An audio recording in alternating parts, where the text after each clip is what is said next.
Well, if you'd have asked me 2 months ago, I would have said the American deep state were still in control. Now it's all come out. We now know what the deep state is.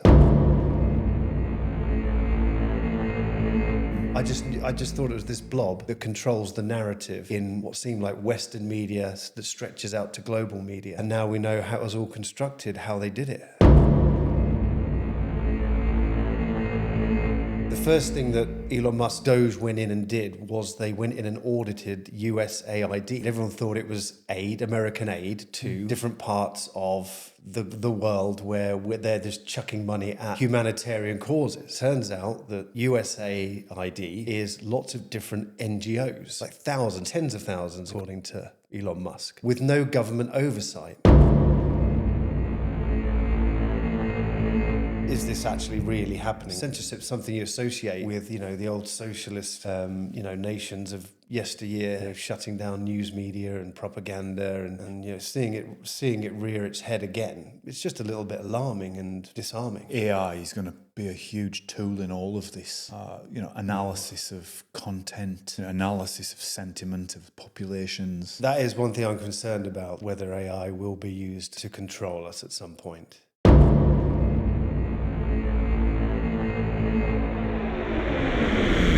Baseline. Back in the big tech conferences in Vegas and that, they were completely wild. I suppose a lot of money sloshing Huge around. amounts of money. We're walking out of the breakfast area. One of the UK business partners was lying on the floor, just groaning. He recognised me. I was like, please don't recognise me. And he started groaning and saying my name. So I just turned to the guy and I was like, oh, it must have been at one of my presentations. Let's just go this shit.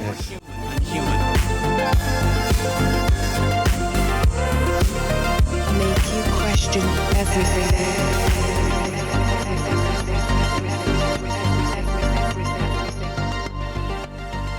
Shutting down news media and propaganda, and I thought we'd been through all that, and seeing it rear its head again, it's just a little bit alarming and disarming, I think.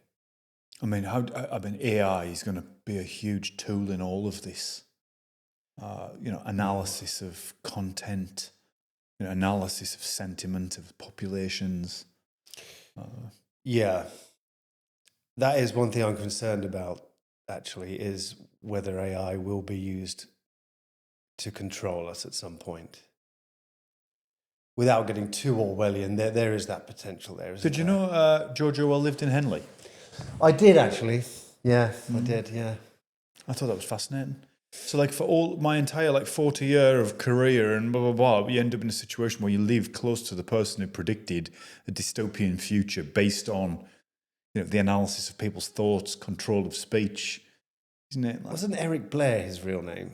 I think so. I think so. Old Eric. Eric doesn't sound as... No. With all respect to all the Erics out there. Who do you think is controlling the news narrative at the moment? That's interesting. Well, if you'd have asked me 2 months ago, I would have said the American deep state were still in control. And then it's very current, isn't it? Now it's all come out. Now we now know what the deep state is. I never knew what it was. I just thought it was this blob that controls the narrative in what seemed like Western media that stretches out to global media. And now we know how it was all constructed, how they did it. Literally within the last week, 2 weeks. So to explain to me how you see what that is. Well, I'm still learning about it because it's literally the last few days. So the first thing that Elon Musk Doge went in and did was they went in and audited USAID. So USAID is USAID. Everyone thought it was aid, American aid, to different parts of the world where they're just chucking money at humanitarian causes. Turns out it hasn't been that. Turns out that USAID is lots of different NGOs, like thousands, tens of thousands, according to Elon Musk, with no government oversight.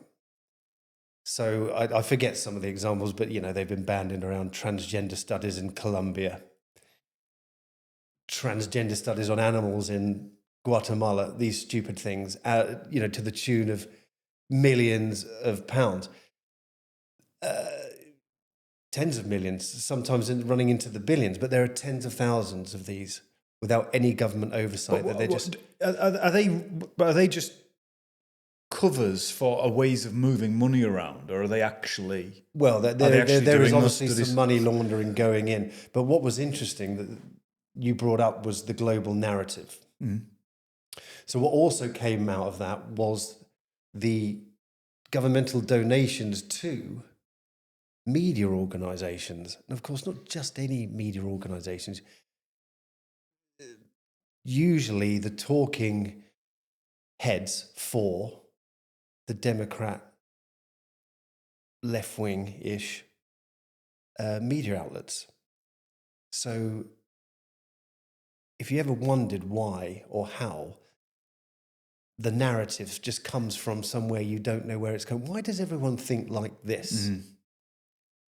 Turns out that the talking points were coming from the head of what I assume is the Democrat Party, and it would just go out to all these media organizations, of which they are paying money to through USAID. And we're talking hundreds of media outlets that they just give money to.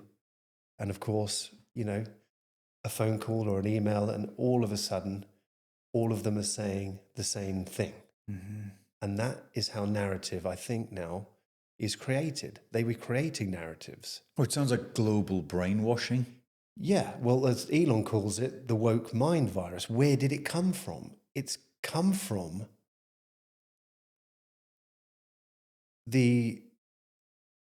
whoever's coming up with this ideological agenda that they are feeding the populace. For what reason? Don't know, particularly. Why would anyone want to feed people with a woke mind virus that makes everyone think upside down? Don't know. But it happened, and it happened very quickly. But how long has wokery been around for? 5 years? Yeah, maximum. How quickly did that proliferate? But then you go into that. Why were the US paying for transgender animal studies in Guatemala? Is that a real? Are you just imagining? No. Voter confidence in Liberia. Why are they paying for all these different things? Why are they creating these narratives? Why are they pushing transgenderism? Why are they pushing whatever it is?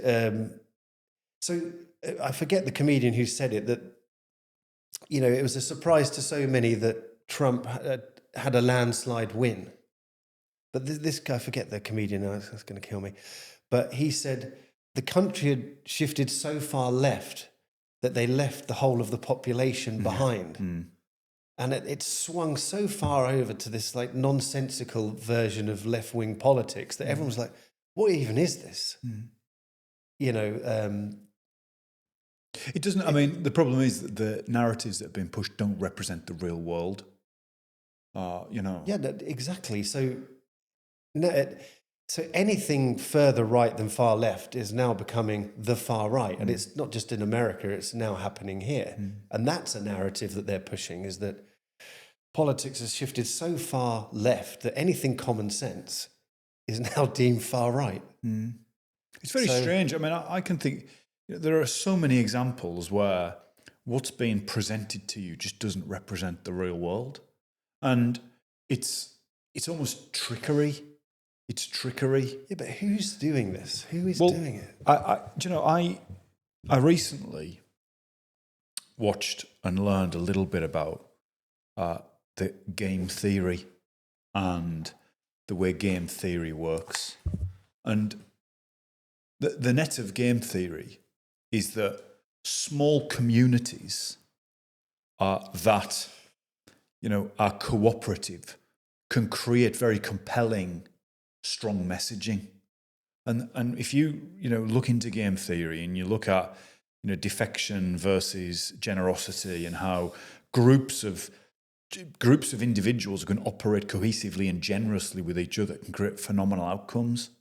Now, if you look at a broken world which is highly defective. There's a lot of defection. Nobody trusts each other.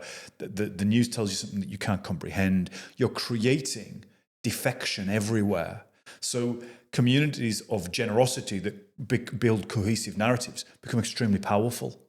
And, when I look at the way the world is, what we knew, the stable, economically focused, family-based, assumption of what was right and wrong, the Christian values or whatever, there was no need for tight cohesive. I suppose you could argue those communities around church and around faith, but that's broken away. So there is no. So you have a high degree of fragmentation, and in game theory it would be this idea of non-generosity. In that scenario, once you've broken everything else, you can quite easily rise to the top, even if you're a tiny minority. And one of the elements that I've seen game theory work in real time is tit for tat, which is a mathematical model that they apply in game theory that always wins. On the whole, is exactly what Canada and the US are doing at the moment. That's pure. That's almost textbook application of the tit for tat game theory. And the only issue is if you end up with both parties continually defecting, it's just a race to the bottom for everybody. Yeah. It'll be very interesting to see how it plays out. But you mentioned Elon. He was, he's in no time at all he stepped into politics. He's now what seems to be analysing the US government with AI tools. He's announced Grok 3, which is being purported to be the smartest AI on the planet, which supposedly is an uncensored AI with free speech. That's got to be a good thing. Yeah, you'd think so, wouldn't you? Yeah. Yeah. Do you think that we'll see government put pressure on X? Which government? US? Oh, well, yeah, interesting. European. Anywhere. Won't be the US government now, will it? No. Well, European and the UK government, yeah, they want nothing to do with him. Because anything they do on this continent, he seems to fly in the face of. He's enemy number one. Mm-hmm. And that's didn't Keir Starmer come out and say we've got to take down Elon Musk's ex during the election campaign? I did not see that. Openly came out and said it. Is that right? And then he sent 100 delegates over to campaign for Kamala Harris. Yeah. Well, that's a clever move. How do you think the UK-US politics will play out over the next 12, 24 months? I'm kind of hoping Trump shafts Keir Starmer as much as possible. Because I think he deserves it. I even though I'm English, I want our country to do well, but Starmer's taking the piss, and I hope Trump tears him a new one. What would you like to see different in the UK? Yeah. A non-socialist government would be a good start. Focused on family, education, business. Okay, so going back to your point, there's been a lot of discussion around Western values in the last sort of year, hasn't there?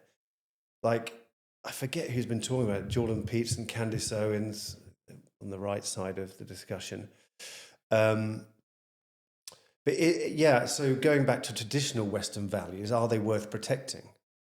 You're talking about things like borders, identity, and we don't really have a constitution like they do in America, but America's swung back, obviously, to something more traditional with a small c for conservatism.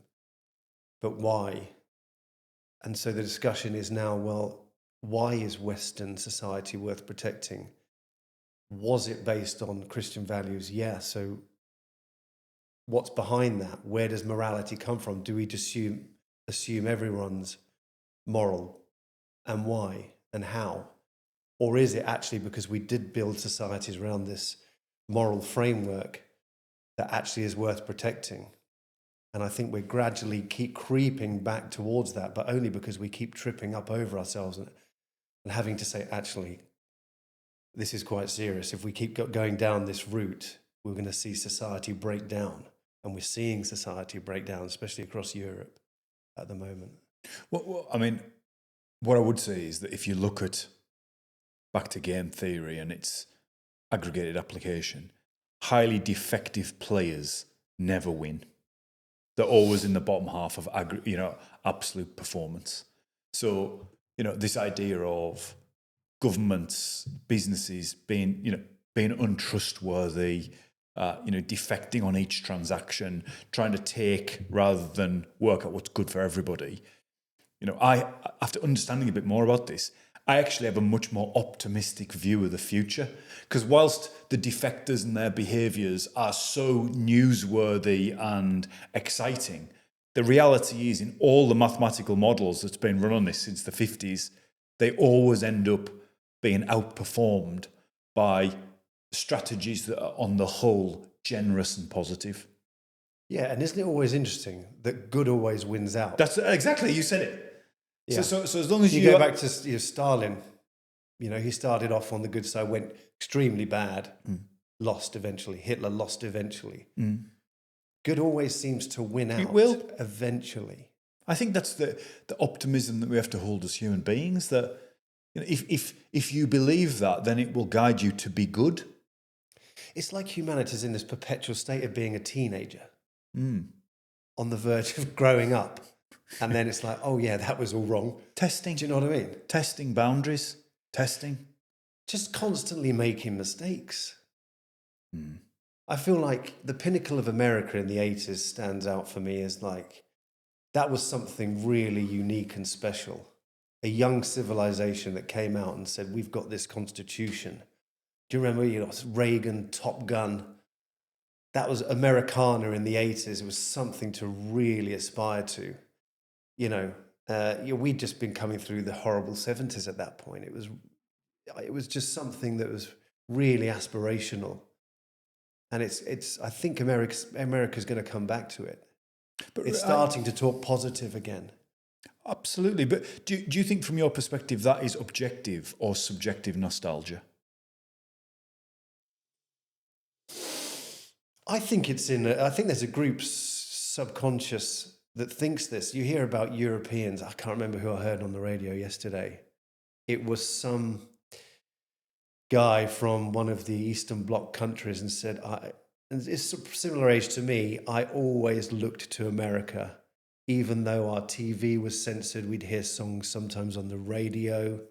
They'd get to us eventually about this country that was so rich and free and optimistic and exciting.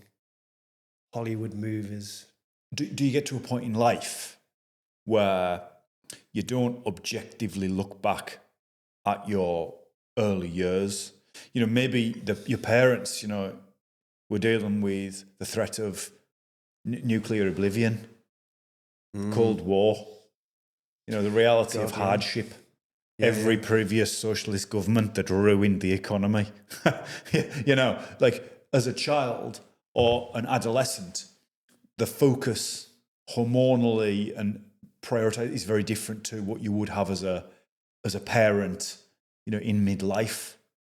So I guess what I'm trying to say is was it any better back then, or do you just perceive it was better back then because your lens on the world was very different?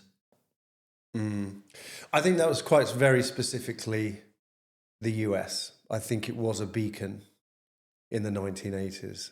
And yes, I guess maybe through rose-tinted glasses, it was better than it was. You'd have to ask an American during the 80s.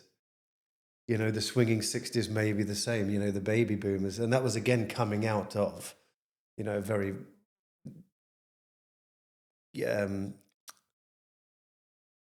a post-war era that was, very short period of time between then and, the 60s. So I guess it's all relative. Do you think, seeing what's happened with AI at the moment, certainly in Europe, France have just secured 110 billion. UK is putting significant amounts of funding into sovereign AI systems. Do you think AI will be used to control or empower the general population?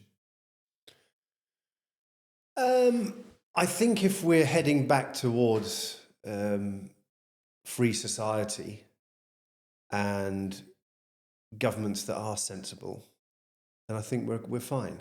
But unfortunately, in Europe at the moment, there are socialist systems in place that would use it for nefarious purposes. I definitely think that.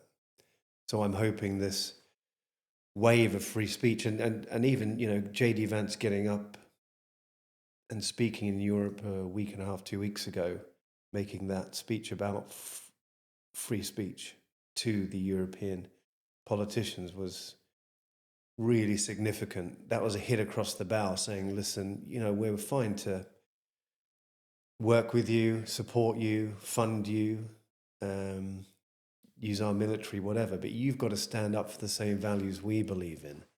And you guys are really going back to something that's in our past. It's creeping back in, is what he was saying. You need to come back round to... if being completely object, that sounds quite dictatorial. Because I think that's what's needed right now. It is definitely what's needed, is someone to just slap everyone about the face and stop going back to these really, Marxist principles. We've been through this before. We've got a blueprint for it. It's capitalism and freedom of speech and liberty. That's all you need. There's the ingredients. Don't let ideologues mess around with the secret formula. There it is. Let's go back to that. We're certainly in an era of transparency. The whole Zelensky-Trump discussion on the news, it's raw, it's transparent, which is, the idea that somehow that would have happened behind closed doors and would have been interpreted for us and presented to us with a certain interpretation is how it's always been. The fact that it's playing out front and central, live in front of you, whether it's scripted or choreographed, I don't know. It's incredible, I think. But it's you're there to at least objectively make your own decision on what you're seeing. Yeah, so what we're witnessing is the most transparent government I think we've ever seen. With Doge, there's a Doge for every single US department now, including the Pentagon, apparently. The FBI. That is incredible. And what's so significant about the Zelensky-Trump thing is that, forget about the pantomime. What we're really seeing is what you just said is what normally happens behind closed doors. So we've got a window into what happens normally. But what's good about that is if Trump did go around, or any US president said, yeah, we're going to actually put 300,000 troops on the ground, you're now part of that decision-making process. You've seen what happens. It's that if we're going to put our sons and daughters on foreign soil and fight in a war that isn't necessarily in our best interest or immediate interests, at least we've been kind of part of this process, whereas in previous wars, that has never happened. It's just like, we're going to go and fight this war in wherever in the Middle East, and hope you all agree with it. Turns out no one ever does. Well, this goes to what is democracy? And we have a structure in place where we vote in representatives who objectively represent us. What we're saying is, if it's true what is being told, news narratives, media narratives have been highly manufactured for specific outcomes. Therefore, how has anybody been voting in the democratic process objectively? Because the decisions and what actually goes on is behind closed doors. They're voting based on what the media is feeding them. So you could argue that every democratic process is invalid based on the fact that the public mind has been engineered through these NGO media outlets, blah, blah, blah. Moving to ultimate transparency does move to what I would say is the nirvana of democracy, where everybody is engaged in real time, the decisions are being made. Whether I mean, my question would be, can people handle that? Is there a reason why it happens behind closed doors? Because the general population, it's just too destabilizing, derailing. Well, we've never done it before. Who knows? I mean, this is the crazy thing. This is what's happening right now. That in Roman times, did they not have like open discussions? Was it not made, like... Well, going back to what you just said, you said it's democracy up to a point, right? So the democratic part of that is you have one vote in an election and you get an outcome. What thereafter do you take part in over the next 4 or 5 years or whatever it is, depending on the country? What do you actually take part in? How many of these processes? How many? Zero. How many referendums We're are a consumer. there? So you have to rely on the fact that all these people who you elect keep their promises. And invariably, not a lot of promises are kept, are there? It's democracy up to a point.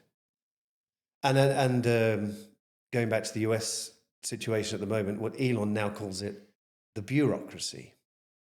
And so the deep state was and is the bureaucracy. It's government so entrenched in organizations that cannot be removed up until this point. Some people have been there for 30, 40 years, sitting in these same NGOs, just doing the same things, paying out the same money to people they never meet. The system was so entrenched that it was difficult to change anything. And it wasn't until this Doge thing's come along that it's going to just rip everything out at the roots. It took something of this magnitude to flip everything on its head. Do you think history will look favourably on this era of American politics? Yeah, I do. As you know, I like the whole decentralization, transparency theme. I think that's the libertarian model, isn't it? Which plays to open source software. So if we relate this back to the emergence of proprietary AIs and artificial intelligence technologies, I feel like you would prefer open systems that are decentralized, where there's a greater degree of transparency. Yeah. I mean, the AI that's being used to assess US federal government, I mean, I don't even know what that is. I need to do some digging and understand a little bit more about the rules and the language and the vectors and the weights and the assessment functions within that AI. How are they, like, what rules or narrative are they being trained on to assess whether federal workers should or should not keep their jobs? It's a very difficult. I mean, I don't know. I don't know what's, but as I understood, Elon's brought in like a clever bunch of people to start running algorithms on looking at activity, work, input, output, and they certainly seem to be surfacing some crazy facts about what's going on with US public money. Do you think the UK government will have to go through the same thing in the coming years? Yeah. We're going through our Biden moment now, aren't we? Where there's a lot of smoke and mirrors. There's a lot happens behind closed doors. They say one thing, do another. Not a lot seems to happen. It's a big bureaucracy. And now, of course, so going back to the other previous point of it's democracy up to a point. So now Keir Starmer says he was going to put 10,000 troops on the ground in a war that isn't essentially ours. Do we get any choice whatsoever in any of this? Well, not in the current democratic system, which was, there was a vote, the Labour government won with a landslide, and they're then trusted for a period of governance. And we don't, this isn't a democratic game show where we vote at each decision. Because that would derail society. Yeah, but that's a big decision. So Giorgia Meloni just came out and said, don't expect the Italians to be doing the same. It's not in the interests of our people. Quite refreshing. Whether or not it's the right decision, I don't know. But wouldn't it be nice if, that thought went through his mind at any point? Maybe I shouldn't risk, UK lives. for the Ukraine war? Yeah. I mean, these are very complicated questions, which I don't have the answers Yeah, to. do you trust him to make? But this is the point, isn't it? So we're at a point of governance now where there's so much transparency and frequency of visibility that it feels like we don't just want to watch anymore. We want to engage. We want to be part of. Yeah. And this has come probably from the real-time, multiple constant feeds of news and media. We feel engaged. That's interesting, because when people feel part of something, They want a community. Yeah, there's feeling part and there's really feeling part of something. You can be nascent about these things, but if you are bought into it because you're watching it every day, it's like, yeah, actually this person, I did vote for that, and they are doing exactly what I wanted them to do, and they're doing what the people want, not what they think ideologically we should want. Do you think that, I mean, as we talk, the more I think about an objective government run by artificial intelligence, while that seems terrifying at the moment, and it's still techno-babble to many people, but the idea of a decentralized open AI, truly open AI, not open AI, but that's weights and measures and decision making and facts that it's been trained on are totally transparent. And that type of digital system could be engaged with at high frequency without the need for 4-year touch points and then this weird trust phase where people become increasingly, disengaged and disincentivized. Maybe that's the reality of how countries will work. Because that's what we're seeing. We're seeing a lot more activism.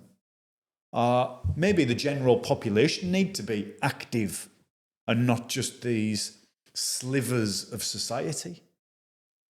I mean, that will happen there will be an AI involved in decision making at some point in time, even if it's just to run numbers. Like, if we make this decision to do this, going back to your game theory, and we put 200,000 troops in this place at this time against a nation that has X amount of these weapons and this much money to make arms and munitions, what are the chances of failure in this circumstance, and the war lasting more than 10 years, etc., and what's the outcome? Do you know, Ross, as we're talking, my mind was starting to think about a really simple example. And if you went to real-time community-based decision making, let's take a super easy example, the 20 miles an hour speed limit. Let's say if we said to everybody within this physical region who live in that area, today on your iPhone, something's going to pop up, and all you're going to have to say is yes or no. And it pops up on your iPhone, from the 1st of June, this road is going to be a 20 mile an hour speed limit, right? And you have to press yes or no. So do you understand the thesis? Yeah. Now, everybody presses yes or no. The only people who get the question are people who... Are they driving at the time? They should concentrate on the road. There's a period of time where they can't do it. So then you hit yes or no, and all of those votes then are a community, real-time democratic assessment of opinion on whether the road should be 20 or 30 miles an hour. Now, this is following your thesis of an engaged population on issues that matter to them. Now, what would happen in that scenario, do you think? Because the general people who want to race through that road, which could be the majority of people who use it, will say 30, not 20. But the person who walks their dog across it, the person who, as children who play on the road, will want 20. They could be a minority. So just because the mass choose something doesn't necessarily mean it's the right thing. So who do you trust?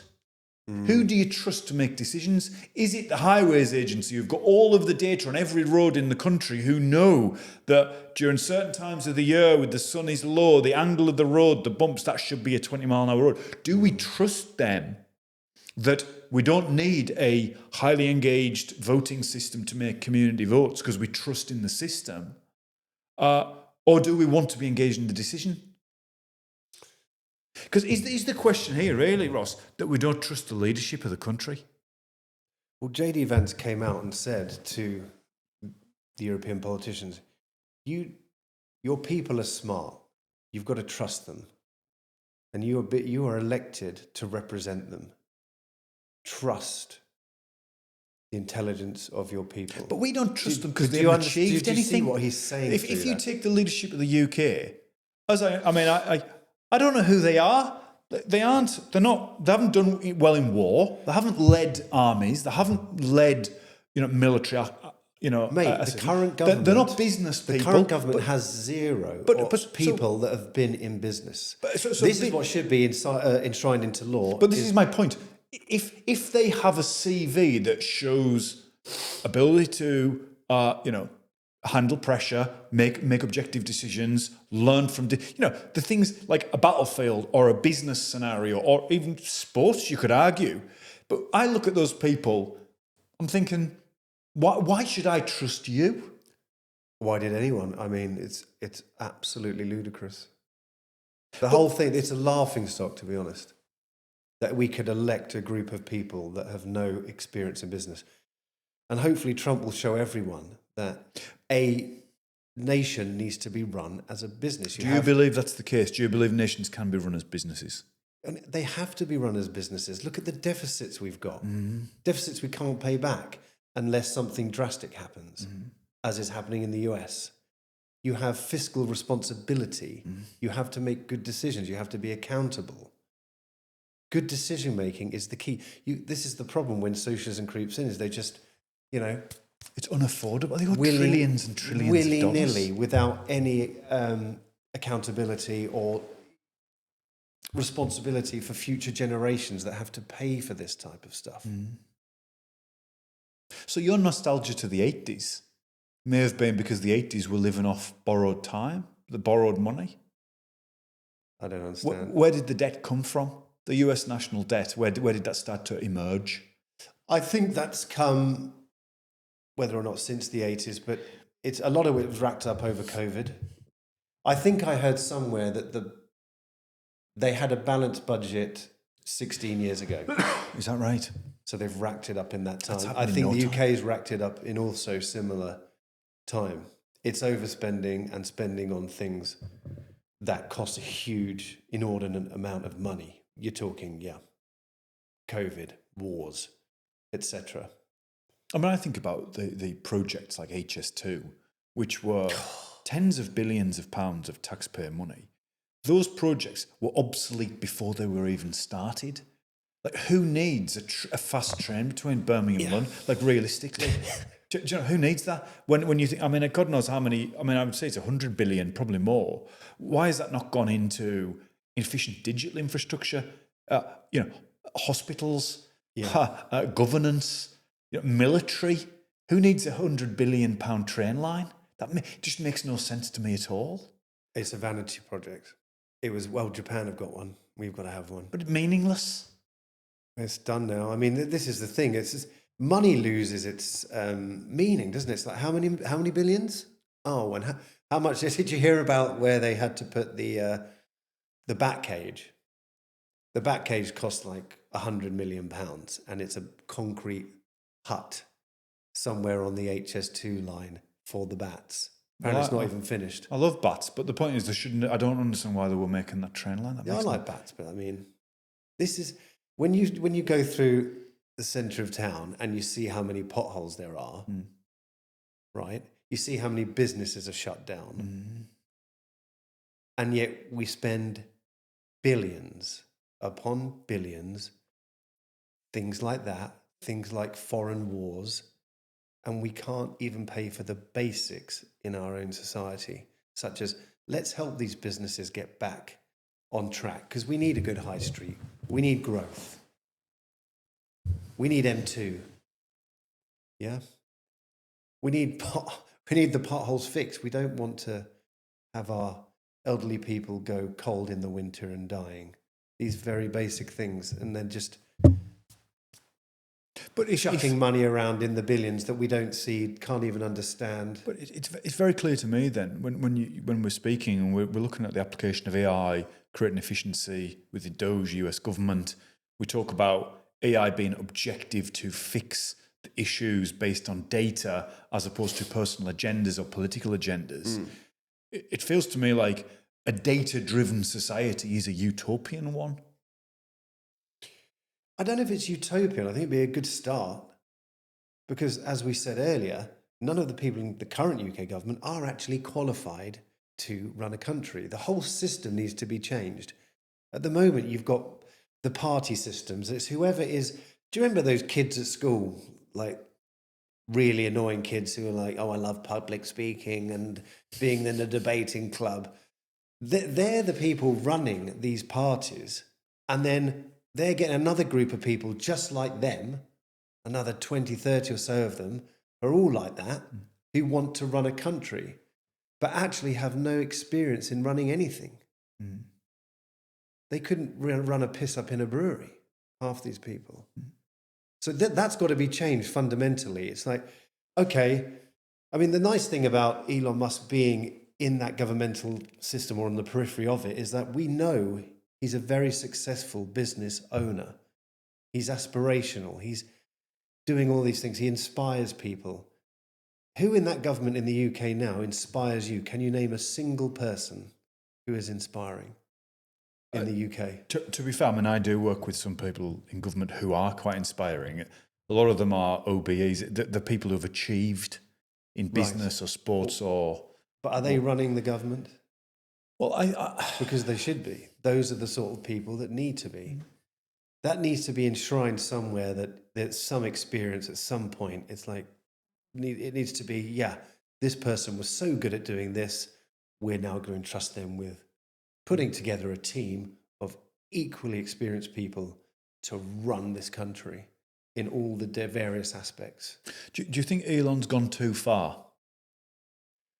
Since the election and then the emergence of him, standing in the Oval Office, talking about stuff. Has he gone too far? No, I don't think so. I find it all hysterical, absolutely hysterical. It just winds people up the wrong way. It winds the wrong people up the wrong way as well, which is brilliant. It's like, why would anyone disagree to loads of transparency and... Well, somebody who's got something to hide. Unearthing government waste, yes. So I find it hysterical. What people can get upset about that. But he's not getting paid to do it. He's offering his time to try and save the government money so they can pay off their debt. It's but are really they doing simple. it too quickly? Is it like he's too efficient with it. But like the Keystone Pipeline, the Canadian power that comes into power in US cities. These snap decisions, are they being thought through to the level where they can understand the impact and the implications? So you might be able to save, X million dollars here, but is the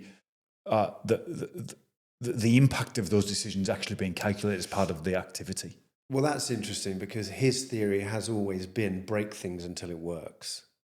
You've got to break eggs to make an omelette, and he goes at the speed of light, and that's what he's applied to what he's doing now, and to any of the rest of us. We're looking back, going, "What on earth? How quick are they doing this?" It's taking a hammer and cracking things. So based on... Yeah, some people are going to get upset in the short term, sure, but in the long term, it's going to be amazing. Well, amazing in what sense?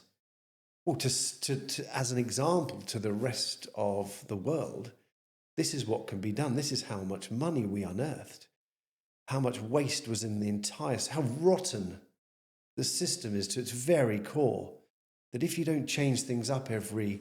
now and again, freshen them up, make sure people aren't just doing meaningless work, wasting taxpayers' money. I mean, the most interesting thing about this Ukraine thing is that they keep using the term, this is American taxpayers' money, and they keep using that term. If we're going to give you this many billions, the American people want to know. So they've changed the narrative now. It's like, we have accountability to the taxpayer who we work for. That's really refreshing. So, this is your second time being asked this question, but and a lot seems to have changed since we spoke last. The application of AI bringing efficiency to the US government, questions around free speech and how governments will build AI for the good of themselves or the people, that AI seems to be becoming increasingly critical to ongoing operations of national and global governance. Do you believe, or have you changed your opinion on how, on whether AI will take us to a utopia or a dystopia? I've mellowed a bit now, actually. Just from understanding a bit more about how it is a data construct that we've put in there, at least the LLMs at the moment, and the fact that we're not really near AGI right now. I'm beginning to become a bit more optimistic about it all. I've developed a new sort of Star Wars fascination about it, and thinking about embodied AI more, the robotic side of things. I'm not particularly drawn towards AI on a screen. I have an aversion to screens, and so it's like, oh, this crazy machine is in a screen, and it has no arms and legs. It's just something that tells me stuff on a screen. It's hard to associate with, is there a bad thing in there or a good thing? Not sure. But the use cases are going to be crazy. And now I'm thinking of the Star Trek, Star Wars scenario and the embodied AI. How cool are the robotics going to be? The AI needs to be in its physical form sooner rather than later, so I can play tennis with my AI. I can chat to my AI in its physical form. It can do stuff. I can see it doing stuff for my mum, helping around the house. That stuff is inspiring, and I hope that happens soon. And that's the utopian side for me, which is the sort of Star Wars side of it. That's going to be really cool.